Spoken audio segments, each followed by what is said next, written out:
You're watching Nerd Reactor, and guess what? It's Morphin' time!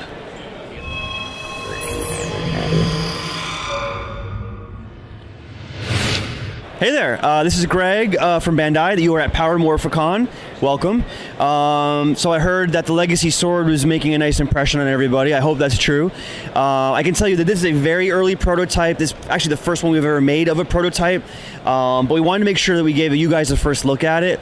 We're looking at maybe Christmas of next year as a release date. So that should give us a lot of time to figure out what the best materials, best price point, and also, sounds funny, but the best safety way to get this out into retailers. It is a proper big sword, hence we probably can't make it like a real, actual can stab you sword. So we're gonna figure out the best way to make it as cool, as premium, and as special as Saba and the Dragon Dagger were, but in this obviously much bigger and very cool format for the Red Ranger.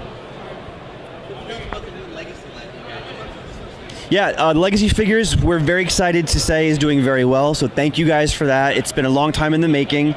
Thankfully, we were able to do it, we were able to get it out there, and thankfully you guys love it. So yesterday we announced at the Bandai and Saban joint panel that we will get up to Wave 3 by spring. That will complete Mighty Morphin, that will complete In Space, and then Wave 4 will kick off with Zeo. So we're very happy about that because you guys have been asking for Zeo in a Legacy format for probably 2 or 3 years now.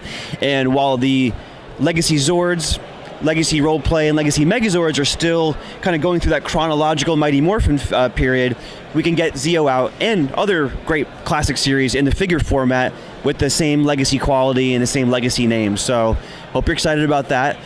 The other slot within Wave 4 and Wave 5 is still open. We're still considering all options, so I had some really good suggestions. So Time Force seems to be very popular. The Psycho Rangers seem to be very, very popular, who've never had a figure. So we're taking all the considerations. We haven't made a decision yet, but stay tuned. If you don't hear back from me online some point in the next few weeks, then maybe by New York Comic Con we'll have a firm announcement on something, so stay tuned.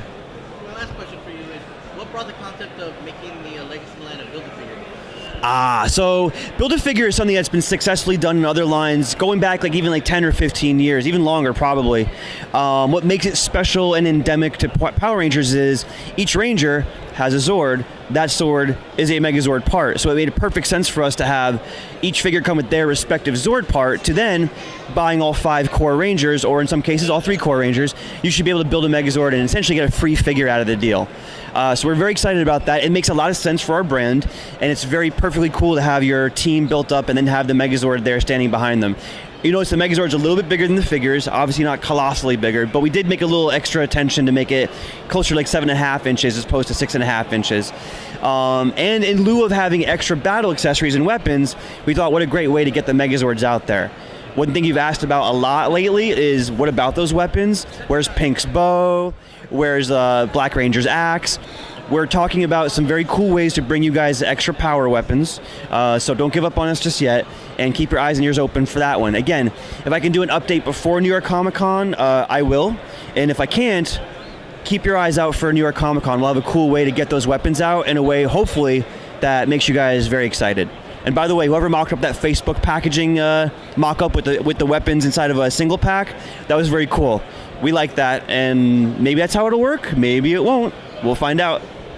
Actually, when you brought that up, I have one thing came to my mind.